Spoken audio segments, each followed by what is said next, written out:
Hai sobat semua, apa kabar? Baik kan?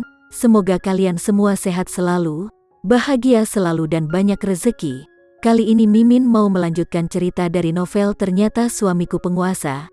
Semoga cerita ini bisa menghibur kalian semua ya, dan bisa menemani hari-hari kalian semua. Oh iya, jangan lupa bantu like dan komen ya biar Mimin tambah semangat uploadnya. Kalau begitu yuk langsung saja ke ceritanya, cekidot.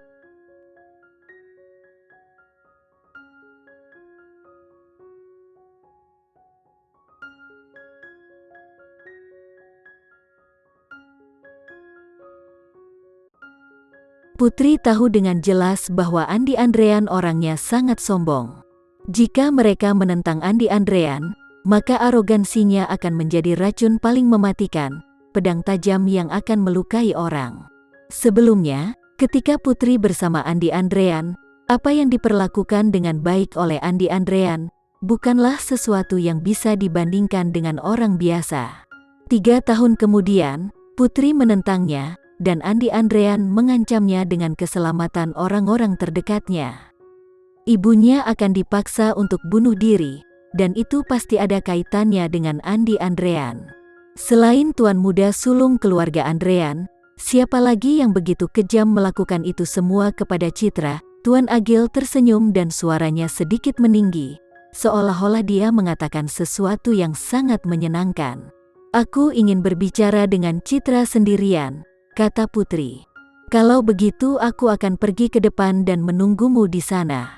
Jika kamu butuh sesuatu, silakan hubungi aku. Setelah melemparkan kata-kata itu, Tuan Agil tertawa dan berbalik untuk pergi. Putri menarik napas dalam-dalam dan kembali ke jendela. Citra, yang berada di dalam ruangan, melihat ke jendela dengan tenang.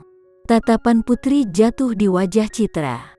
Melihat wajahnya yang sama sekali tidak bisa dikenali, Putri memikirkan banyak hal dari masa lalunya. Waktu dulu, Citra begitu mempesona dan sangat cantik. Pada saat itu, banyak pria di kompleks mereka ingin merayunya, tetapi Citra dengan sopan menolak semuanya. Baru kemudian Putri mengetahui bahwa hati Citra hanya untuk Andi Andrean dan dia selalu ingin menikahi Andi Andrean sebagai tujuan hidupnya. Apakah kamu di sini untuk menertawakanku? Citra tertawa terbahak-bahak. Itu terlihat sangat menakutkan di ruangan yang tenang ini. Putri yang tenggelam dalam pikirannya, dan suara dingin Citra dipenuhi dengan kebencian yang mencapai telinganya. Putri melihat ke belakang dan melihat bahwa tatapan Citra masih tenang.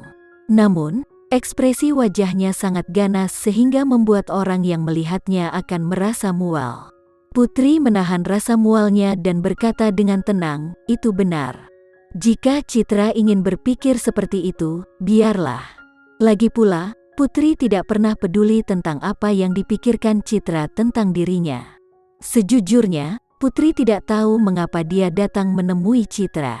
Mungkin Putri ingin melihat situasi seperti apa yang dialami orang yang telah menyakitinya begitu dalam di masa lalu. Mungkin Putri ingin melihat apakah dia gila atau tidak. Mungkin itu karena Citra dan Putri sama-sama memiliki darah keturunan ibunya yang mengalir di tubuh mereka. Tetapi Citra adalah satu-satunya di dunia ini yang masih memiliki sedikit garis keturunan dengan Putri. Singkatnya, Putri sendiri tidak dapat memahami emosi yang begitu rumit. Karena dia tidak bisa memahaminya, dia tidak ingin membuang waktu lagi untuk memikirkannya.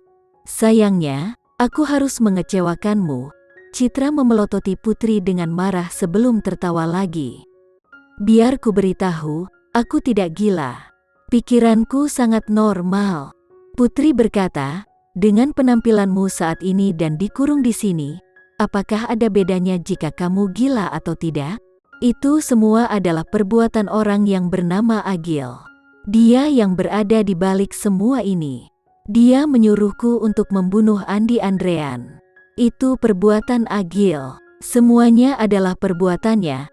Citra tertawa terbahak-bahak sampai air mata mengalir dari matanya. Tidak cukup bagi satu Andi Andrean untuk mengkhianatiku. Sekarang ada satu lagi yang bernama Agil. Mengapa semua pria di dunia ini begitu menakutkan? Citra lalu berkata, Putri, jangan terlalu cepat bahagia. Selama aku masih hidup, aku akan memikirkan cara agar kamu tidak memiliki kehidupan yang bahagia." Putri berkata, "Citra, ini semua adalah karena perbuatanmu sendiri. Kamu tidak bisa menyalahkan orang lain seperti itu. Jika kamu tidak di sini, bagaimana mungkin ibu tidak mencintaiku? Jika kamu tidak ada di sini, bagaimana mungkin Andi Andrean tidak mencintaiku? Jika bukan karena keberadaanmu, bagaimana mungkin orang-orang yang tumbuh bersama kita tidak melihatku?" Citra tiba-tiba berjalan ke arah Putri dan memukuli jendela dengan gila saat dia berteriak. Putri mundur 2 langkah, menggelengkan kepalanya dan menghela nafas. Kemudian dia berkata, "Bukannya orang-orang itu tidak memandangmu, tetapi kamu hanya melihat orang yang kamu sayangi dan tidak pernah melihat orang lain. Putri, jangan berpura-pura bahwa kamu dapat melalui segalanya. Jika kamu benar-benar dapat melalui semua masa lalumu, lalu mengapa kamu meninggalkan ibu kota selama bertahun-tahun yang lalu? Jika kamu benar-benar bisa melihatnya, sudah berapa tahun kamu telah mengabaikan ibumu? Jika kamu bisa melalui semua masalah itu, mengapa kamu tidak memaafkan Andi Andrean?" Mendengar kata-kata Citra, Putri juga tertawa. "Aku tidak akan meninggalkan ibu kota. Jangan bilang aku menunggu untuk dibunuh olehmu. Aku memaafkan Andi Andrean? Cih, Andi Andrean tidak punya apa-apa untuk dimaafkan." Tatapan Citra mendarat pada sosok tinggi yang berjalan dari belakang Putri. Dia tersenyum dan berkata, "Putri, kamu harus ingat bahwa Andi Andrean sangat baik padamu sebelumnya, tetapi bukankah dia mengkhianatimu?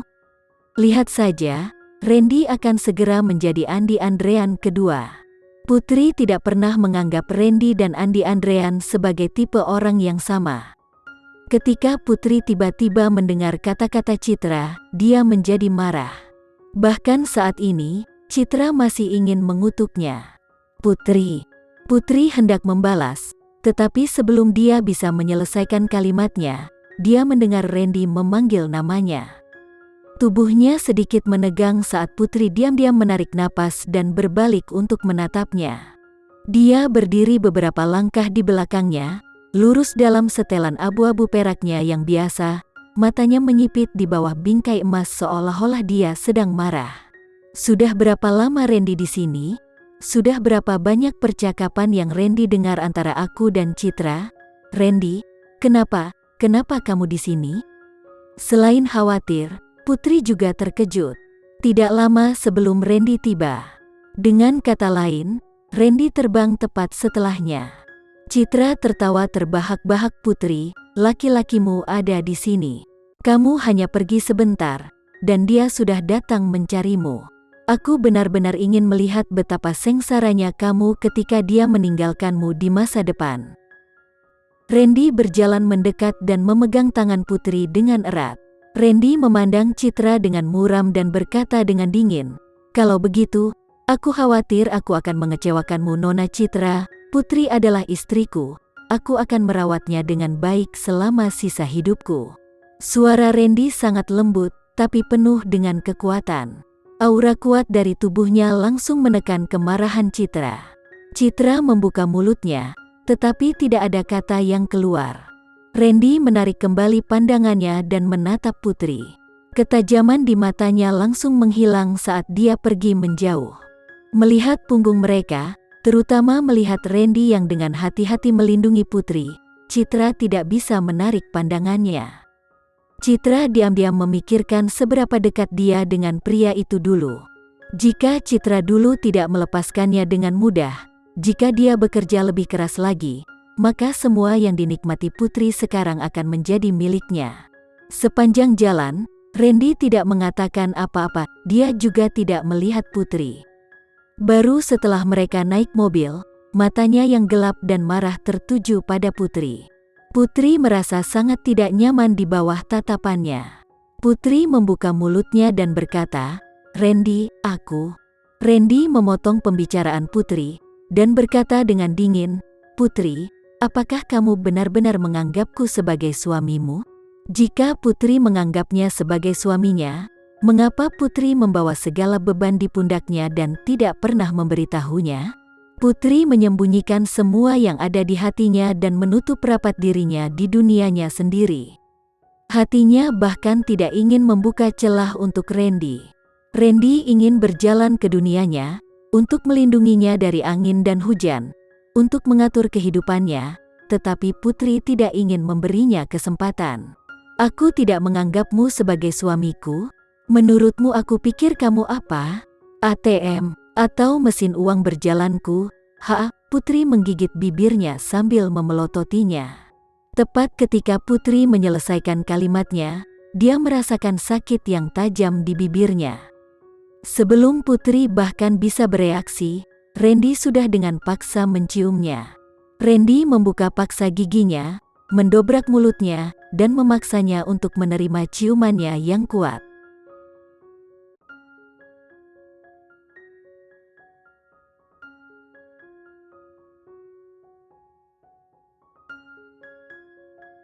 Sekian dulu ya cerita kali ini, kita lanjutkan lagi ceritanya di lain waktu. Oh iya, bagaimana menurut kalian? Semoga bisa sedikit menghibur kalian semua.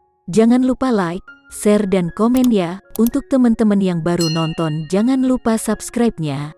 Hehehe, kalau ada teman-teman yang ingin gabung langganan bisa langsung gabung saja untuk dapat fitur yang menarik dan sedikit membantu Mimin. Terima kasih sudah menonton, sampai jumpa lagi. Bye.